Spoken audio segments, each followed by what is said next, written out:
US media are reporting that the drone which killed 3 American troops in Jordan on Sunday may have been an Iranian-made Shahed attack drone.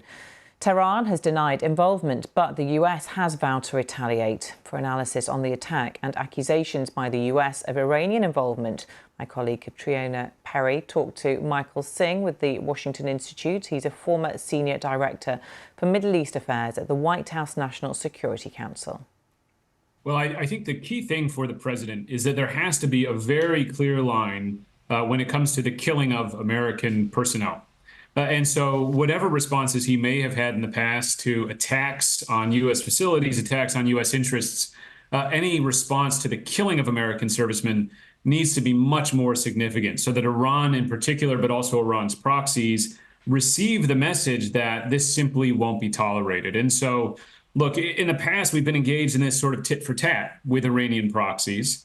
And I anticipate whatever the U.S. now does in retaliation will go well beyond those previous responses. Who do they target, though, Michael? You're talking about Iranian-backed proxies here, but yet the Secretary and the President have said that they believe Iran trains these individuals, resources them, may have a role in the planning as well. Who does the US target in that point? Is it Iran or someone else? Well, that's always the crux of this debate inside the U.S. government. I've sat through many of these debates myself. And of course, there is a temptation to say, look, Iran is, of course, willing to fight to the last Iraqi or Syrian or Yemeni militiaman.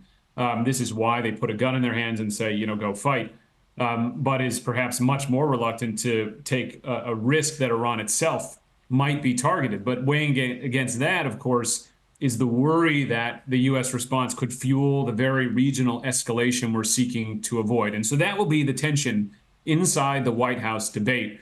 I anticipate, though, that, yes, this will create a lot of pressure inside and outside to strike back against Iranian targets, maybe not inside Iran, but, IRGC personnel, Iranian facilities or vessels in the region, which was already under consideration before this.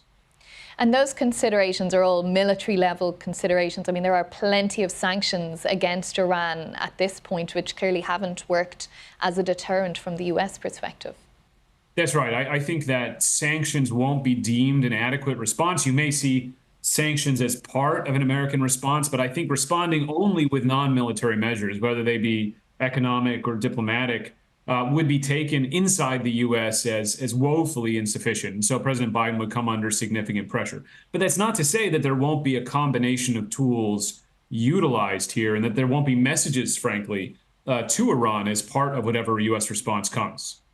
What's this all going to mean for the rest of the world then, Michael? Obviously, we have the situation in Ukraine as well, and emphasis and focus is now shifting to the Middle East.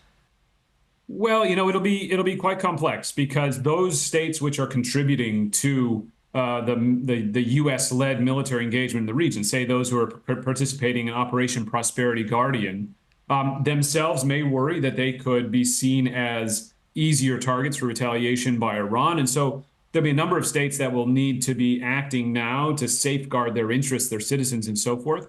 And then in that broader picture, yes, we have seen a shift in global attention, no doubt, from Ukraine and even from the Indo-Pacific, as we call it, back to the Middle East, which is exactly the opposite of the dynamic and of the sort of flow of attention that American and Western officials have been hoping for. But I think that hopefully what we will see is that we are able to pay attention both to events in the Middle East as well as keep sustained attention to Ukraine. And I think Secretary Blinken's engagements recently, just today, in fact, are meant in part to show that. We're hearing reports that a deal on further release of Israeli hostages and a temporary pause in fighting is close to agreement. Conflicting reports as to how close and who has signed up to that. But what impact will whatever action the US takes in this instance impact that deal? Well, look, obviously, Iran is not party to those talks, nor are its proxies. And I think Iran would be very happy to see those discussions fail, because I think the longer the fighting goes on in Gaza, the better it is for Iran. Iran feels as though it's making gains, as the fighting goes on in Gaza, as the attention is off Iran and on the fighting elsewhere.